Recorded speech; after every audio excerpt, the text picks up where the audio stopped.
4.4 has another huge title, Independent Dependent Events and the event A and B. I find this section difficult. Some aspects of it. Some of it's no problem. It's like grade 8. And then others of it is pretty complicated. But maybe you'll find it easier than me. Okay, so we're going to look at conditional probability, independent events, and dependent events. And if you're in my class in grade 8, we actually talked about independent and dependent events. So that part's not too bad. The conditional probability might be a little tricky. What conditional probability is, it's a probability that event B will occur given that event A has occurred. So, sometimes the probability of some event, B, is dependent on whether A has occurred or not. So this is where we get into the dependent stuff, so we'll get to that in a second. But first of all, I'm actually going to show you a formula. Here it is right here. This says that the probability of B given that A has occurred, that's what this means here. It means the probability of B given that A has occurred is equal to the probability of A and B occurring divided by the probability of A occurring. So this is what's kind of tricky about this section, or kind of confusing. I've given you that. We don't even really understand it, but I'm just going to move on for a second and then we'll come back to it. Okay, I just want to get some of this stuff out of the way and then we'll start actually working with it all.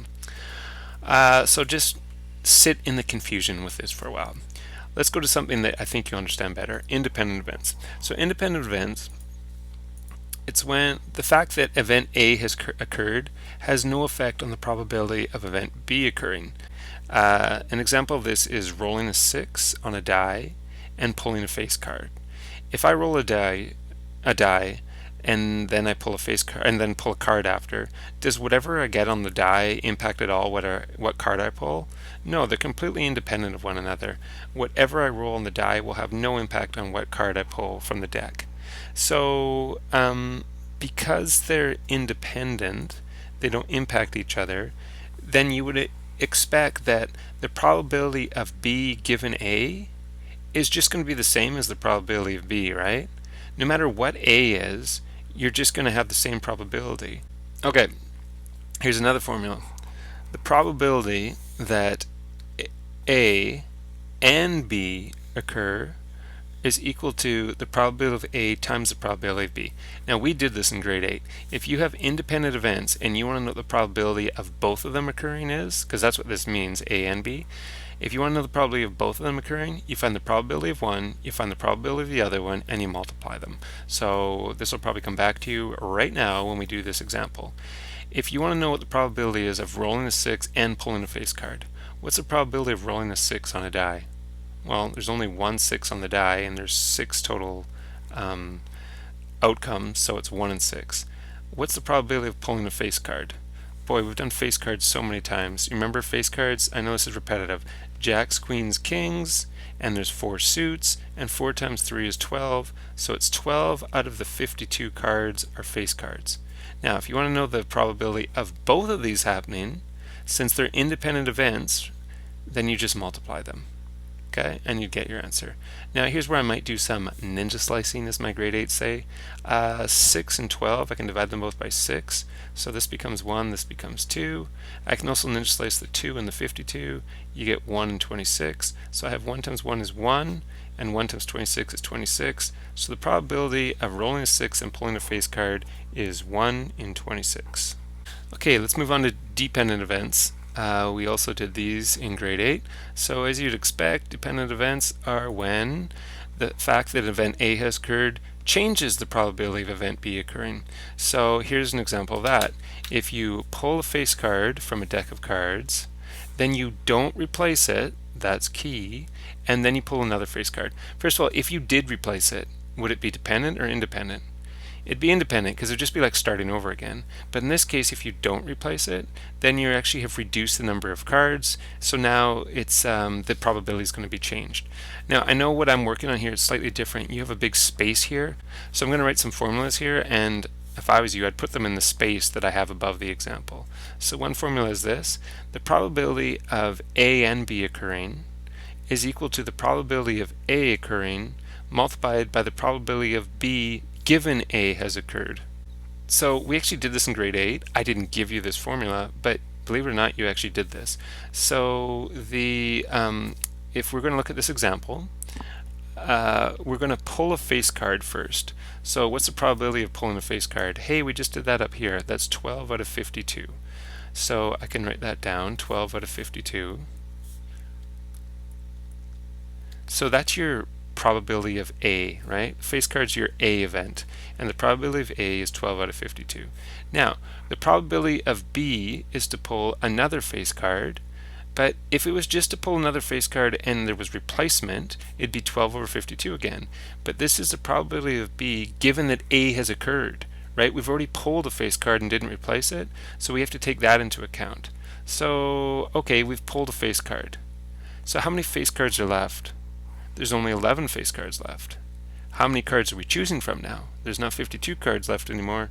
There's only 51 cards left. So let's do some simplifying of this as well. What can we do? We could divide the 12 and the 52, divide them both by 4. So we'd get 3 and 13. We could then divide the 3 and the 51. You'd get 1 and 17. So on the top you have 1 times 11, which is 11. And on the bottom you have 13 times 17, and we all know what that equals. 221. Yeah, right. None of us knew that. Okay, so there's our probability.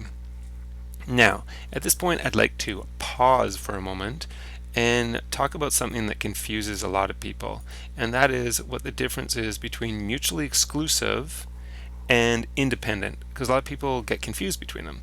So mutually exclusive is what we learned last class, and this is when two events cannot occur at the same time. And you'll recall we had a couple formulas for that. One was that if two events cannot occur at the same time, then the probability of A and B, like the intersection of A and B, is 0. There's going to be no overlap between them, so it's going to be 0. And the probability of A or B, since there is no overlap, is just going to be equal to PA plus PB, the probability of A plus probability of B. Remember, these are disjoint sets. So if you want to know the probability of both of them, take the probability of the first and the probability of the second. That's mutually exclusive. But independent events doesn't say that the events can't occur at the same time. They can. What it means is that one event's occurrence has no effect on the other's occurrence. So maybe an example of that. An example would be rolling a die and flipping a coin. So are these things mutually exclusive? Can they occur at the same time? Yeah, absolutely. They can occur at the same time. You can roll a die and flip a coin. So these are not mutually exclusive. Are these independent? So is it true that when you roll a die, it has no impact on flipping a coin? Yeah, that's absolutely true. So they are independent. So there you go. They are not mutually exclusive, but they are independent. And we'll see some other examples on the next page. So here's some questions. The first one, Nathan asked Riel to choose a number between 1 and 40 and then say one fact about the number. Riel says that the number he chose is a multiple of 4. Determine the probability that the number is also a multiple of 6. So I find a lot of these questions, a Venn diagram will really help you solve this. So I will draw a Venn diagram, and let's start with multiple of 4. So we're going to write down the multiples of 4, but remember we also have multiple of 6 in the other one. So here's my multiple of 4 one here, here's my multiple of 6 one here. So if I start with multiples of 4, I have 4, I have 8, I have 12, but be careful, I'm going to put the 12 here because that's also a multiple of 6. I have 16, I have 20, I have 24, but that's also going to go here. I have 28, I have 32, I have 36, but that's also going to go in here, and I have 40. Okay, now if I go with multiples of 6, I have 6, I have 12, I already have done that. 18, 24, I've already done that. I have 30, 36, I've already done that, and 42 is too big, so I'm done. So this is my Venn diagram. So what I want to do is determine the probability that the number is also a multiple of 6, given that we already know it's a multiple of 4. So if we know it's a multiple of 4, it has to exist within this circle right here, right? We already know that. So if I also know that it's a multiple of 6, then it has to be one of these three right here. So how many favorable outcomes are there in this yellow circle here? Because we don't have to look at these. We already know it's a multiple of 4. It has to be in this circle here. How many favorable outcomes are there? How many are multiples of 6? 3 of them. So the probability is going to be 3 out of how many total in this circle? Remember, we get to disregard this because we know from the information that Rael's given us that it exists in here. Well, in here there's 1, 2, 3, 4, 5, 6, 7, 8, 9, 10. 3 out of 10. The probability is 3 out of 10. Again, I think that's the easiest way to do this. You could also use the formula that I showed you on the previous page, and that formula was that the probability of B given A has occurred is equal to the probability of A and B divided by the probability of A. So remember, if we're doing this, we have to think of all the numbers between 1 and 40, even the ones I didn't write down. Like 1 would be out here, 2 would be out here, 3 would be out here, 5 would be out here, 6, 7. I'm not going to write them all, but all those numbers out there. So let's start with the bottom. What's the probability of A? A is a multiple of 4. So in other words, how many multiples of 4 are there between 1 and 40? Well, if you want, you could count them up here. 1, 2, 3, 4, 5, 6, 7, 8, 9, 10. That makes sense. So there's 10 here. So the probability is 10 out of 40 because there's 40 numbers total between 1 and 40.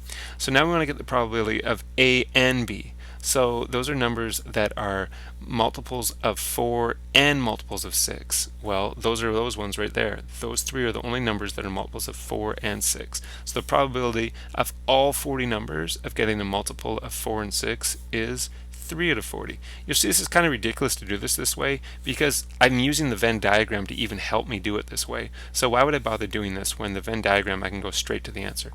But anyway, this is how you do it with the formula. So I'm going to go 3 over 40 divided by 10 over 40, but when I divide by fractions, I do the reciprocal and multiply. Those cancel. I get 3 over 10, which is exactly what I had over here. Venn diagram's the way to go there. Okay, according to a survey, 91% of Canadians own a cell phone. Of these people, 42% have a smartphone. Determine the probability that any random Canadian would have a smartphone. So the 91% is kind of like my A, right? This is my probability of A, is that 91% of Canadians have a cell phone. So 0.91 of people have a cell phone. Now, 42%. This doesn't mean 42% of Canadians. It's 42% of those people. So this is my probability of B, right? This is my B given A. So given that it's one of the people, one of the 91% of people, then 42% of those people have a smartphone. So this is my B given A probability, and that is 0.42. And what we want to know is what's the probability of A and B? In other words, that someone has a cell phone and a smartphone. Well, it makes sense that if they have a smartphone, they also have a cell phone because all smartphones are cell phones. So this is what we're trying to find here. So in order to do that, we're going to have to use the formula that we had up here. So I don't really want to write that again. It sure would be nice if just that part would drag down. Oh yes, sometimes life is so good. So what's the probability of B given A? Right here, 0.42. What's the probability of A and B? I don't know. That's what I'm going to put as my X, I guess. What's the probability of A? 0.91. How do I solve this little equation? Multiply both sides by 0.91. These ones cross out. These ones are going to multiply. If you multiply 0.91 times 0.42, you'll find that X, which is the probability of A and B, is equal to 0.3822, which is 38.22%. Okay, I think these ones aren't as bad, so let's whip through these ones. What's the probability of picking the following two cards? So with replacement, in other words, if it's with replacement, these are independent events. One doesn't impact the other. So first you're picking a 7 and then a jack. How many 7s are there in a deck? 4. How many cards total? 52. How many jacks are there in a deck? 4. How many total? 52. What are you going to do to get the probability of both those things, you're going to multiply them. 4 over 52 simplifies to 1 over 13, so you're actually doing 1 over 13 times 1 over 13. You get 1 over 169. Okay, let's do the same thing, but we're going to do it without replacement. So the first you're going to pick a 7. What's the probability of picking a 7? 4 to 52, we just did it above. Then you're going to pick a jack. What's the probability of picking a jack? Well, you haven't picked any jacks yet, so how many jacks are left? 4, just like before. But how many cards are left to pick from? Only 51. And again, you multiply. So 4 over 52 is 1 over 13, multiplied by 4 over 51. If you do that, you get 4 over 663, I hope. Without replacement again, this is almost the same thing. You might think it's the same answer. It's one card is a 7 and the other is a jack. Before we specified that the first is a 7 and then we got a jack, this time I'm saying that just one card is a 7 and the other is a jack. Why does that make a difference? Well, let's think of it. There's two situations here. The first situation is that first of all, you get a 7 and then you get a jack. And the second situation is that first you get a jack and then you get a 7. So we have to look at both of those situations, believe it or not. So in the first situation, a 7 and then a jack, we just did that exact thing up here. So obviously you'd have 4 over 52 times 4 over 51. Or what do you think we're going to do? We're going to add this situation. You get a jack first. So what's the probability of getting a jack? Remember, this is a brand new deck here, or whatever. What's the probability of getting a jack? 4 over 52. What's the probability of getting a 7? Well, there's still 4 7s, but there's only 51. Oh, it's exactly the same thing we had over here. So what you end up with is your 4 over 663, but plus another 4 over 663. Another way you could think of it is you have the same thing as here, but you have two different permutations, because you could either have the 7 first or the jack first, so you'd multiply it by 2.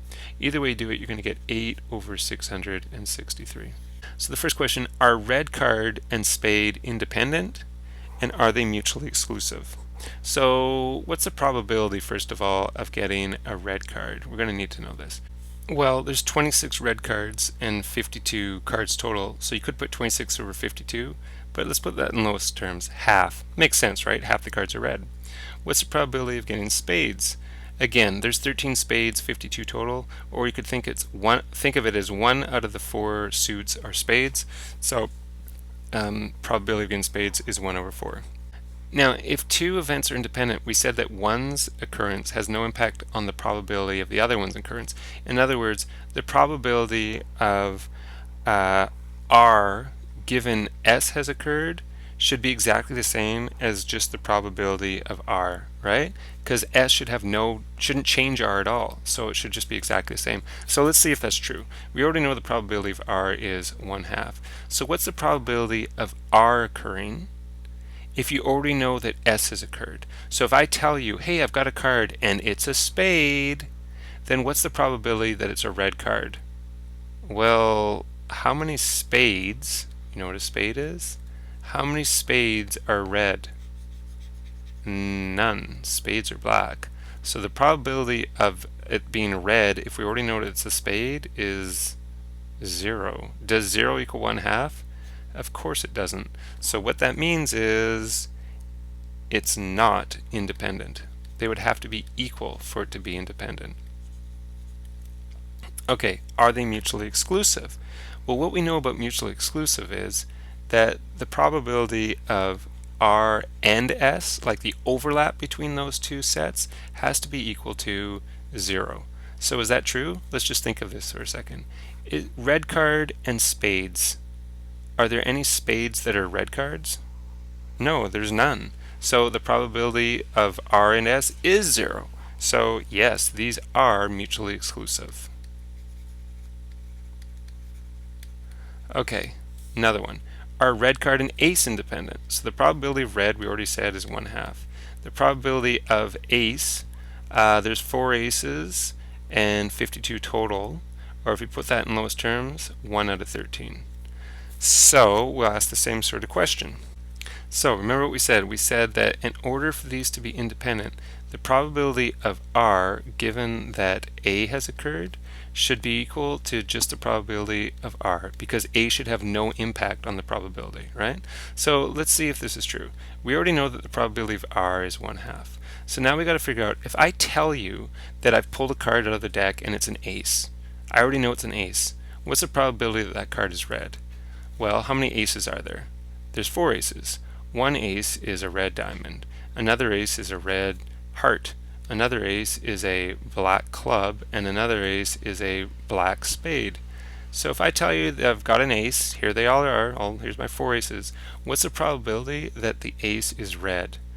2 out of 4, which is the same as 1/2. Look at that. There didn't make any difference. So these are independent events. Okay, now to see if it's mutually exclusive, it has to be true that the probability of R and A is equal to 0. So let's see if that's true. So what we're asking ourselves is it, if we're looking at red cards and aces, is it possible that there's some cards that are red and aces? Absolutely. How many cards are red and aces? 2. Here they are right here. Those are the 2 cards that are red and aces. In other words, there's a 2 out of 52 cards, that's the probability of having red and ace card. So 2 out of 52 is equal to 1/26, but it's not equal to 0. So that means these are not mutually exclusive. Okay, one more of those. Face card and king, are they independent and are they mutually exclusive? So what's the probability of a face card? I think we've done that a bunch of times. There was 12 face cards, 52 total. If you put 12 out of 52 in lowest terms, divide them both by 4, you get 3/13. King, what's the probability of getting a king? Well, there's 4 kings out of 52, or 1 out of 13. Now, is the probability of F occurring, given that K has occurred, exactly the same as the probability of F occurring? So let's see, the probability of F occurring is 3 out of 13. The probability of F occurring given K has already occurred. So if K has already occurred, that means I'm telling you I have a king. So how many kings are there? There's 4 kings. Here's our 4 suits again. So this time we're thinking of all these being kings. What's the probability that our card is a face card? These are all face cards. So it's a certainty. It's 1. Does 1 equal 3/13? It certainly doesn't. So these are not independent. Now, are they mutually exclusive? In order to be mutually exclusive, we need the probability of F and K to be equal to 0. So let's look at this. Face card and kings. Is it possible that you have a card that's a face card and it's also a king? Absolutely. Every king's a face card. So you have a 4 in 52 chance, and 4 to 52 does not equal 0. So these are not mutually exclusive.